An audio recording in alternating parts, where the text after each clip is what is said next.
Welcome to Roguecast, the official podcast of Rogues Gallery Comics and Games, where we talk about comics, games, and other stuff on our pop cultural radar. I'm Randy. I'm Nick. This is Dave. And Chelsea. And this time out, we are going to start out talking, as we did last time, a couple weeks back, well, I guess about a month back, Marvel Now, the latest relaunch and new issues from Marvel, they've been on a roll lately. Yeah, and when you say a roll, usually you mean like, 5. 1 or 2 books, yeah. 1 or 2 books, 3. We're on, I think, like book 9 or 10. Yeah. But, we're really, really good. We're not going to cover the ones we talked about last time, which we all... I'm a cranky pants. I've only got like 4 or 5. But that's for me. Yeah. For you, that's like 20. That is true. It's very but true. I have to admit, like, I really think that, notably I would say over, say, DC's New 52. For me personally, this is, and this is like Marvel's sort of second reinvention of themselves. Or is it third? Third Marvel Now, Sort of third wave. This is the most successful of all the various relaunches I've seen over the last few years. Yep. So which one do you want to talk about? The first one we'll start off here is Silver Surfer. Oh, I love this book. I think I liked it more than anybody sitting at the More than table. any of the rest of us. It was your big pick of the week. It was. I liked it. I liked it too. I think I liked the return to sort of cosmic psychedelic adventure.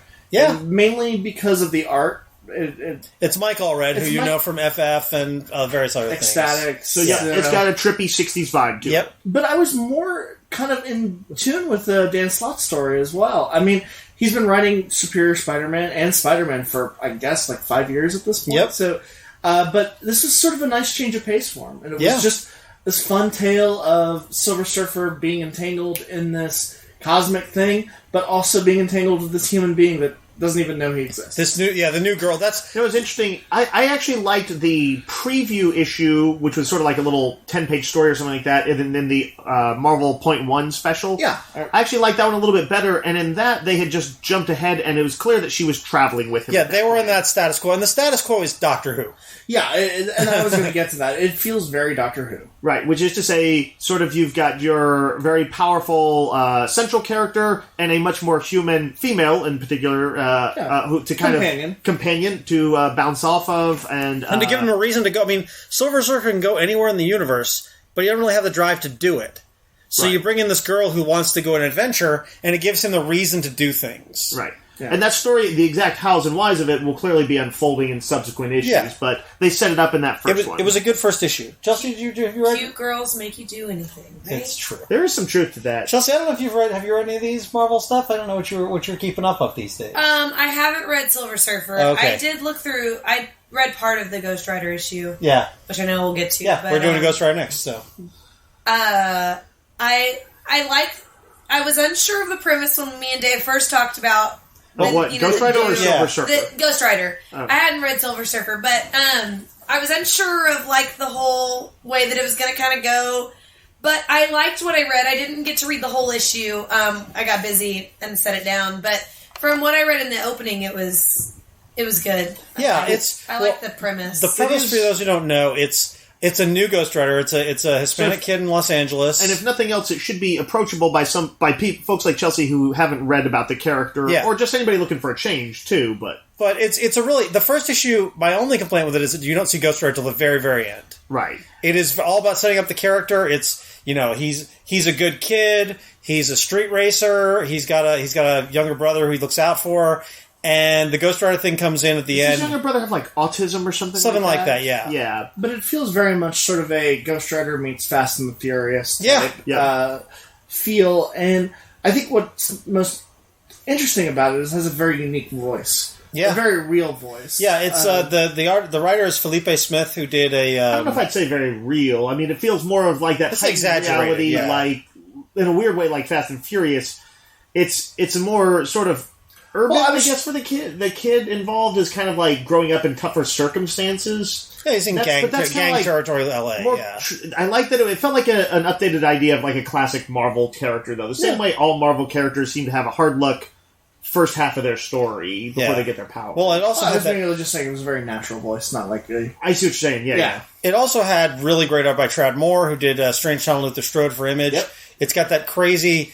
Dave was saying it's kind of hard to pin down his influence, exactly. Right, and that's one of the things I like about him. Like, I think people who like sort of exaggerated artists like Humberto Ramos and who's the guy who did Inhuman this week? Joe Madureira. Joe Madureira are going to like it. But I'm not always huge fans of those guys, and I really liked it. I saw like elements of graffiti design. I saw influence of like Akira, which is also to be seen in the much more violent Luther Strode. Yeah. But everything feels kinetic. It's sort of like graffiti art. It feels like everything is kind of vibrating with energy. Yeah. Well, and they do a street race, essentially, which you never see in comics. Races are tough. It was cool.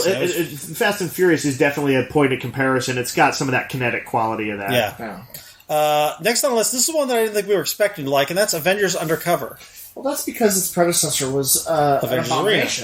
Well, Avengers Arena, they basically they took a lot of the younger characters that I liked from, say, Runaways and Avengers Academy, and started killing them off. They basically put them in the Battle Royale Hunger Games. And, I say Abomination with actually a bit tongue-in-cheek, because I have heard that later on in the series, it does get kind of interesting. And I started to read the trade paperback after reading Avengers Undercover.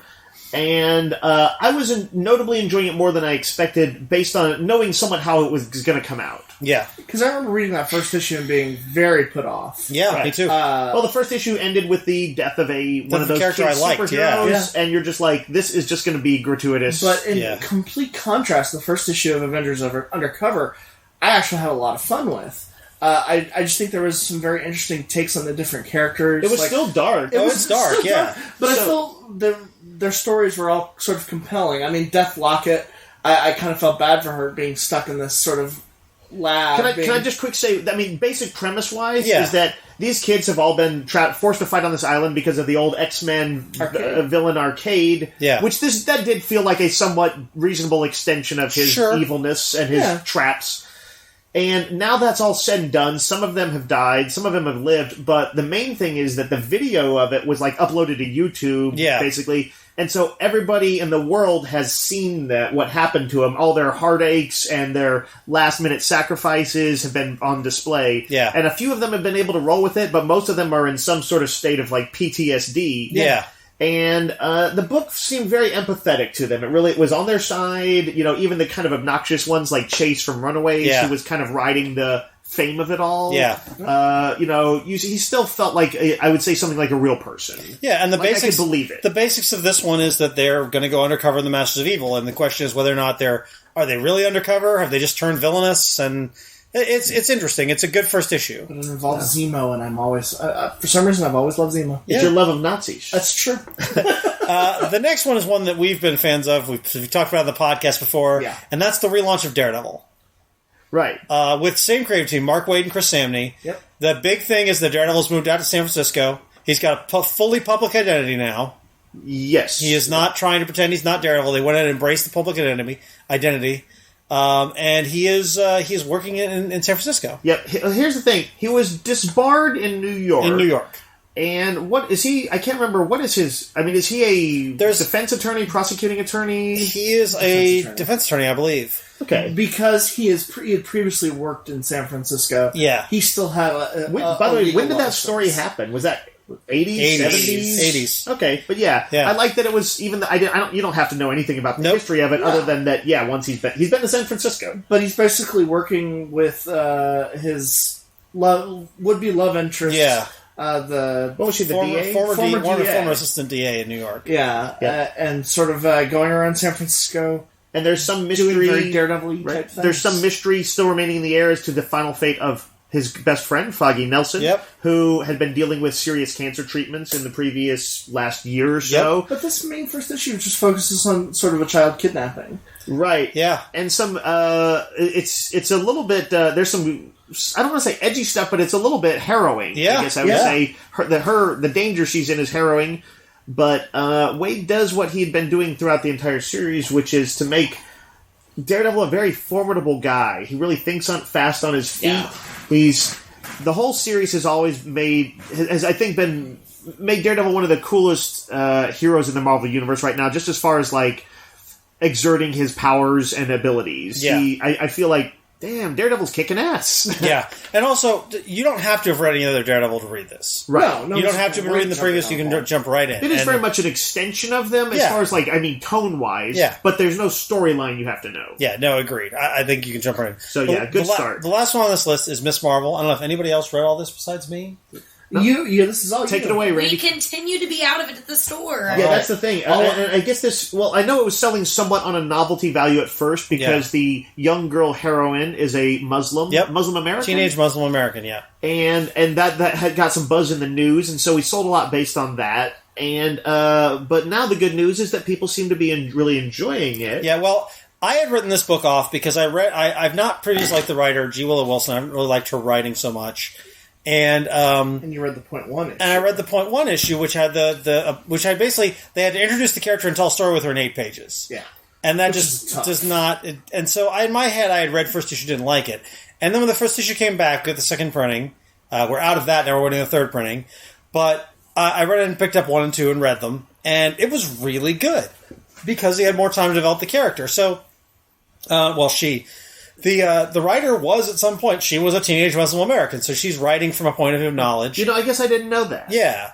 Can you tell me the basic premise? She's a girl who sort of idolizes Captain Marvel, the current Captain Marvel, when she was Miss Marvel. She likes her original Miss Marvel costume and all that. Yep. And she winds up somehow getting... That's why her new costume looks like a little bit like it? Yes. She winds up getting these sort of Miss Marvel powers. Well, the weird thing is she doesn't get Miss Marvel powers. The powers she gets are weird shape-changing powers. Yep. But at first she looks just like Carol Danvers because she shape-changes into Miss Marvel. Oh, okay, right. And so that's the deal with it. She's got sort of weird shape-changing, size-changing powers.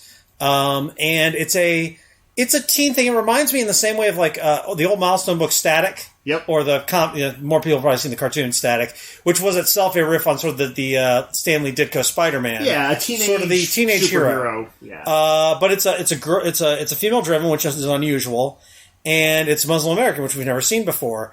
And those two factors combined with just being really solid sort of teenager superhero thing, and cool art and beautiful art from Runaways' Adrian Alfona. Yeah. Make it a really good read. I was really, really pleased with this. I highly recommend it, especially if you are a teenage girl or a 20-something girl. I think you will plug into this and really like it. Very cool. That closes out our Marvel Now for right now. I mean, we'll probably be back to talk about the next wave next time if that continues. But we're going to change focus a little bit and talk about a board game that I know is Chelsea's favorite board game. It might indeed be my favorite. I've heard you say it was your favorite in the past, so it's definitely had that spot before. And that board game is... Don't try and weasel out of it now, Chelsea. I know. Battlestar Galactica is probably one of my very most favorite board games. It was one of the first co-op games I ever played, which I think gives it such a special place. Well, co-op games are cool, and of course this is co-op with a twist. With a trader mechanic. Always. But, yes, the basic... For anyone who hasn't played Battlestar, the basic is that everyone is essentially human at the beginning of the game. Yep. And you're playing the big characters from the show. Correct. Yeah. The base game is all of Season 1. So if you have seen any part of Season 1, even the first time I ever played Battlestar, I hadn't seen any of it. And I still had tons of fun. I've known a number of people who've enjoyed it without having seen the show. I have since seen, I think I'm at like 2.5, and... I enjoy the game much more now because the base game is all of Season 1, so I know... Well, you also... One of the things you see is how well the game suits the theme of it. You know, like, any given character, if you're playing, say, Rosalind... Yes. Every character has a couple things that are their special powers. Yeah. I don't remember what hers are, but also a drawback. So, like, this is a time in the show when she was terminally ill. Right, so she's got, she's a little bit sort of more fragile. She gets, anytime that she moves ships, it costs her more to move ships. So right. She's terminally ill and things like that. I'm guessing because I'm the one at this table who has not played this game. The major mechanic is you're outrunning the Cylons. Correct. Yes. So moving basically, through space. You're going to go to New Capricorn. Yes. You want to get to Cobalt, which will point you to Earth, which is 7 jumps. You have to. Yeah, I think after the 7th more or less, you win the game. But you have to make it sort of a certain number of jumps. Every time you make a jump, you're stuck there for a little while. And the main board, by the way, is the Galactica itself. Yeah. With a few key areas. Right. So, basically, it's split up into divisions, and certain cards that you draw bring on Cylon ships. Right. Yes. So they kind of get set up and they and then you have to survive them while you wait for things to happen that'll allow you to spool up. Basically, at every turn, you will take an action, which could be going to the bridge or going to the weapons or wherever, or launching fighters or whatever. And then at the end of the turn, and then there'll be a challenge, and that's where the mechanics come in. The trader mechanic comes in, and then at the end of the turn, your challenge might give you a spool up, and there's a little counter. Mm-hmm. And if you spool up 3 times, you can make a jump that could lose ships. Right. You want to basically the more you delay, the less like you are to lose somebody. The safer the jump is. But also, the more you delay, the more likely the Cylon ships are to cause damage. So you're constantly weighing the consequences of doing early jumps. It feels desperate and survivalish. In a lot of ways, it most resembles the first episode of Galactica 33, where they're just like, they're just terrified and they're on the run constantly. Yeah. And you're dealing with supply problems. We had a fire in the hangar bay that started like the second jump and stayed throughout the rest of the game. Yeah, we just could not. It wasn't the hangar bay; it was something else because we were launching fighters. But it was anytime the hangar bay gets messed up, you're in trouble. Yeah, no, something. There was some part of the ship that was literally on fire the entire time. We just didn't have time to mess with it. We didn't have time to put it out. The coolest mechanic for me is the way they work the trader element. If you're there are challenges throughout the game where you have to put cards into the mix to overcome them. Yeah. But this is done anonymously. You put the cards face down that you contribute, and they could be political cards, military cards, and things like pilot cards to help out with a problem.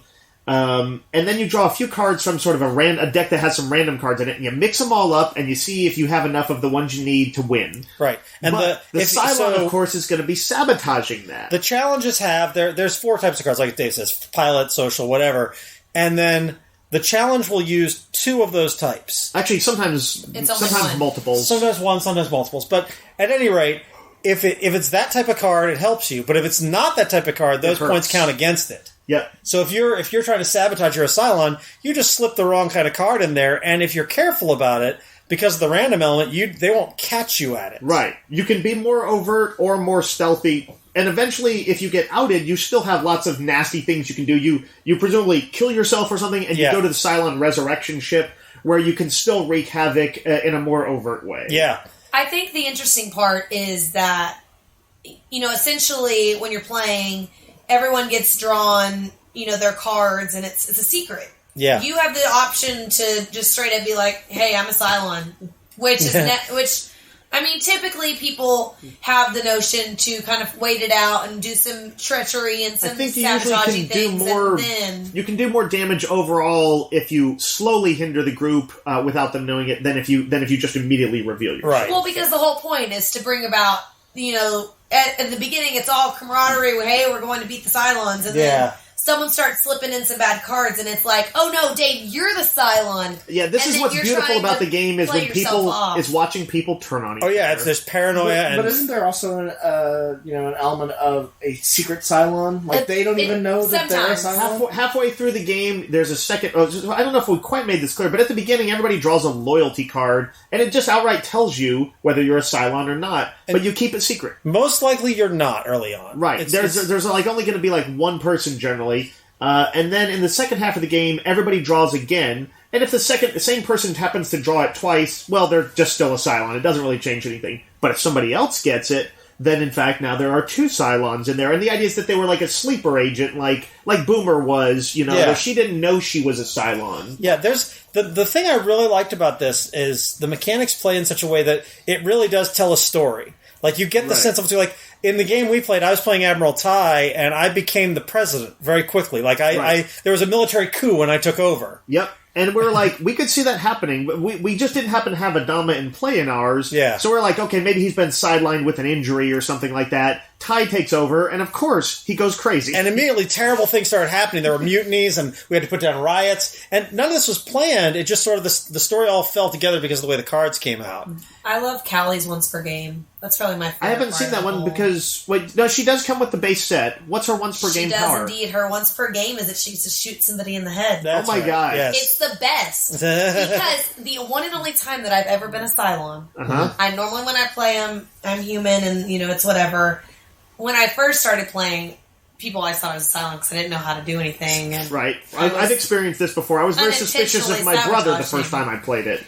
But so, I was the Cylon, and the guy that we play with, he was so convinced I was a Cylon. And of course, everybody else was like, well, maybe she is, but it could also be this person because of this. And, did you shoot him? You know, kind of going on. And he's like, I'm going to shoot you in the head next round. Like, because he always plays as Callie. And he's like telling me. And thankfully, I went before him. And it just like, my cards had set up so perfectly that I came out at the end of my turn. And Unleashed. I got to do a lot of good things. As the Cylon, you get to do all kinds of nasty sabotage. You can cause boarding parties to happen. Yeah. You can bring on, like, Cylon ships. You can... Yeah, there are special cards you get as soon as you say that you're a Cylon and tell everybody. Yeah. There are special cards that only Cylons get that you get to kind of choose from. I think some of the most fun is when you do stealthily play the Cylon. Yeah. I know I personally felt much like Loki as I was planting the seeds of dissent and trying to turn people against each other. You seem to be having a really good time, because I knew for sure you were a Cylon. But the only way I could be sure... You say that, but I also, one of our people who I knew 100% sure was innocent, I remember at one point, Sue, you thought... I think I had you convinced that we were about to win, the Cylons were going to win on the next turn because she had just... somebody had given her something. That might be because someone screwed up and we had 4 Cylons in the game. That's true. We did accidentally shuffle some things wrong, and we had more Cylons. The funny thing about it was, although the Cylons did win... But barely, because they were playing against each other because they each thought the other person was human. Right, and so we were like doing cross plans. It was like supervillains who were planning different take-over-the-world things, and they step on each other's toes. It was still really interesting. But it sounds like it perfectly mimics the sort of... the chaos of the show. It's really very good. It does a very good job. I remember understanding that notion of it even before seeing any of the show. And then after you see the first season, you're like, every single card, every single ability makes 100% of sense. And Even the cards that come out. There's like 3 expansions. There's 3. It's Pegasus, Exodus, and Daybreak. Yeah. And they add new characters and new options and new cards and stuff. You get it actually adds a new board. New piece to the board. Yeah. The actual ship. We should say it's a Fantasy Flight game. It looks beautiful because it's Fantasy Flight. It looks amazing. There are 10 million pieces to open up, like every Fantasy Flight game. It does look a little bewildering when you first start. I recommend playing it with people who know it, or getting one of those YouTube play videos. But I also found that once we got going, it was not as near so complicated as I thought it was going to be. No. You basically, on your turn, you just decide what part of the ship you want to go to, and you know what, and each part has a task. And then you draw the card that, you know, can potentially make things worse for the group. You have to, you know, draw a card for that. And then it's less complicated than, say, Descent or Agricola or a lot of those games that I think of as complicated. Yep. It's pretty straightforward. But it has a lot of nuance in it. That's what's fun. It does. Highly recommended. It took me a long time to finally get around to playing this, and I'm looking forward to playing it again. Cool. All right. So we're going to move on to our third topic, which is, no spoilers, really, but Game of Thrones. Somebody should hum the theme. No. As we record this, we are a couple weeks in, or we're just about to get the start of season 4. I believe people at this table, I'm caught up.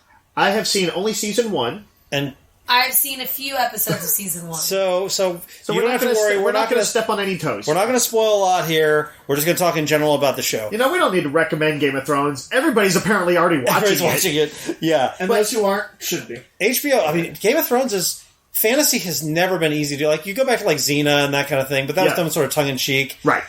I think a lot of times because they had budgetary limitations, I think they sort of felt like they had to be a little tongue-in-cheek about it. Yeah, sure.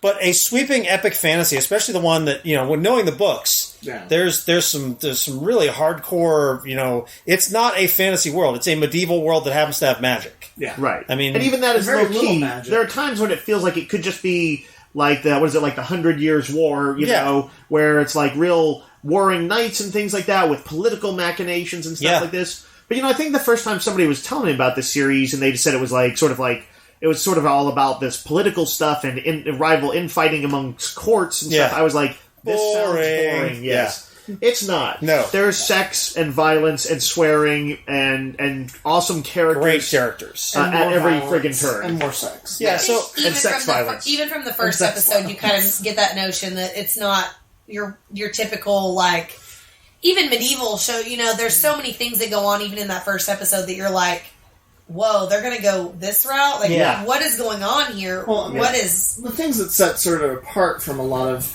traditional fantasy things like that are budget. I mean, HBO is throwing so much money at this. It shoots in like Reykjavik and all that kind of stuff. It shoots in like 6 different locations. The cast... They cast it perfectly. The cast really sets it apart. I mean, so let's mention a few things. Sean Bean is kind of the anchor. Right when it kicks off, he's King Eddard Stark. He's sort of the noble king from the north. Yeah, that family, the Starks, are poised largely against the Lannisters. Yeah, who are the more conniving religious or royal types, and they are headed up. Stabby. They're mostly headed up. Cersei Lannister is played by Lena Headey as this viper of a woman. Yep. And her brother Jaime Lannister is was the king's guard of the previous king, and he murdered him. Yep. He's a viper of a man. And they're great. But and there are some. Everything starts to become more nuanced. Well, there's one more Lannister. Go ahead. Yes. And that's why I was going to say that's a little more nuanced. Yeah. Tyrion Lannister is played by Peter Dinklage, and he is probably the best casting in the secret weapon of the show. Right. He is probably easily the best role a dwarf actor probably has ever been given that is a serious role and is not some Wizard of Oz or Ewok. He is a whoring drunkard. Yes. And what you come to find out is smart guy. He's very smart, and he's one of the most moral of the characters in the show, weirdly. And yet also, like you'll find later on, also desperately seeking his father's approval, and they have a... who plays the father? Tywin Lannister is played... I don't remember the actor's name off the top of my head, but he's great. Oh, the first time you ever actually see him... He's like just butchering a stag or something. He's butchering a stag or something like that, and... sort of, I think he's actually talking to Jaime Lannister. Yeah. Jaime Lannister is a guy who's very smart himself and conniving, can hold his own, but he's kind of just cowed by the presence of his father. It's like Al Swearingen on Deadwood. He's just like one of these super intimidating people. Yeah. But, I mean, there's all kinds of great characters, but it's about a post-war kingdom. Like, they had this big divisive civil war. Yep. The King Robert came out on top with the help of Eddard Stark, and now he wants Eddard Stark to come help him run the kingdom. Yeah. And Eddard wants no part of it, but he goes to help his friend and gets entangled in all these royal machinations. And he is like a very noble guy, but he comes from a sort of isolated place where that's a little easier to be. Yeah. When he kind of sort of moves into a more cosmopolitan urban area, he's in over his head, and things get very complicated quickly. The other thing that Game of Thrones does really well is child actors. That's the true. Kids they got, I mean, because there are a lot of kids, and they were much younger in the book. They had to age them up a little bit, but they're still young. But the girl playing Arya Stark is amazing. Yeah. Is Arya the sort of tomboy? Because I haven't seen it in a little while. Yeah. Jack Gleason, who plays... honestly, even the people who play little shits, like the guy that's Jack Gleason. That's what I was thinking. Okay, so speaking I'm trying to think the character's name now. Joffrey. Yes. He plays Joffrey. And perhaps one of the most hated characters in all of TV. One of the most entertainingly hateable characters in all of TV. Who would have thought that kid from Batman Begins? And Kit, that's right. Yeah, Kit Harington plays Jon Snow. Yep. And he's a really good. He's what would be the noble character. He'd be the hero in most of these stories. He's cute. He's cute. He is cute. There's a bunch of attractive people, and there's a bunch of kind of unusually attractive people in there. Like the facial types are great. But, there's also go ahead. I'm sorry. No. I was going to mention the other faction that we had not. In the other land, Daenerys Targaryen, the Targaryens, which is an exiled. Daenerys is pretty. They're basically they were the Mad King's children.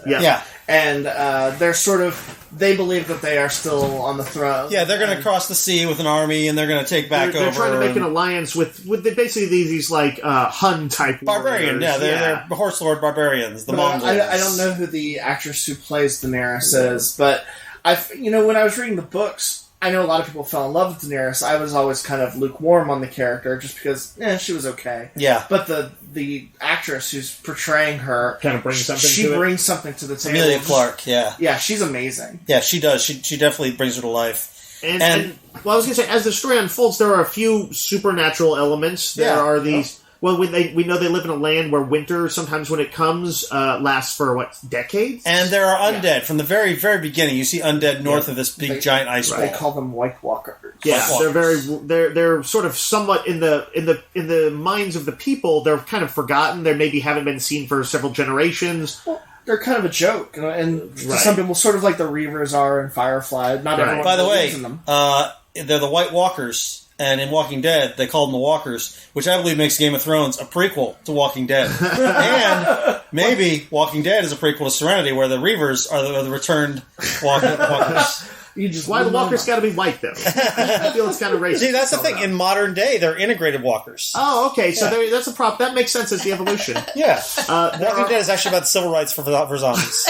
Interesting. That's deep. Yeah. There are also... The most important of rights for zombies. What do they call them? Dire wolves, which are sort of an oversized, giant, and dangerous wolf, although some of them are taken on as pets early on. And there are, of course, rumors that the Targaryen family that had dragons. Links to dragons. Yeah. Now, by and large, most of the time, you do not see these elements, at least early on. But I gather, I'm planning to continue watching it. I gather they start to take an increasing role. Yeah, there's more magic and more of that kind of stuff. But that's one thing I like about the show especially. But the books, George R. R. Martin, the writer of the books, basically creates these characters. He's not afraid to hurt and damage and kill and change things. Yes. Yep, you've probably already seen a zillion memes online about George R. R. Martin killing off characters. But so the result is that he brings in new cast, and there's been any number of chances for them to flub this. I'm not going to talk too much about it, but every time the season starts, there's going to be new characters, and there's every chance they could bring in the wrong person. Every time they've nailed it. They've brought in the right casting. They've made the changes, and the show just gets better and better. Whoever their casting director must be amazing. Yeah. Sort of like in the same sense of how we talked in one of our other episodes about the Justice League Unlimited. How the voice acting is so Andrea well cast. Romano. That's sort of what they have here. Yeah, none of their casting is bad. No, it is all on point. Feels very much the characters from the books. But now the books it's very dark. Does anybody ever sort of feel like it's too dark or anything? No, I don't think so. I don't think. I think it kind of runs that edge. Every once in a while, it deals with something that is just horrific. There's some horrific stuff. Well, it is. It's like Walking Dead. It can be a little oppressive. Like, oh my god, everybody's gonna die. Nobody's gonna win. And that is definitely the feel of Game of Thrones. It's a horrible place to live. But there's some great triumphant moments. Yeah. Tyrion, although a lot of bad things happen to him, also has some amazing moments. Yeah. Like when he gets captured, it's an amazing sequence how he gets out of that in the first novel / season. But I was going to say, sort of, it does toe that, walk that line a bit. But for me, I'm so invested in the characters. Yeah. I think there's a much bigger... all the actors sort of bring out those, and I kind of get invested in them. The Lord of the Rings movies were a huge success, and they had very heroic archetypes. I think they kind of... But there were characters might not be said to have had a lot of depth to them. Sure. I think this is a nice counterpoint to that, where you have characters who may have heroism in them, but they are very much based on sort of their reality. And so that means you're going to get these very juicy characters who have flaws all right and left, and flaws in interesting ways, and they will always be surprising you. Yeah, I was going to say, they all, no matter how evil they seem, there's always something that's going to be surprising to right. you. And good characters may sometimes really lower themselves. Yes, it's true. You can never sort of see it coming. In other words, it's very, very real life. And it's very surprising. Randy and Nick, y'all have seen it more? How would you say it's among the best shows now? It is among the best shows. I mean, I watch a lot of TV. It's among the best shows on TV. I'm looking forward to it. It keeps building and building. Season 4, I'm very much looking forward to. Well, that wraps it up for us this time. Let us know what you think on Facebook, and we'll be back next week with more. Until next time, Yo Joe!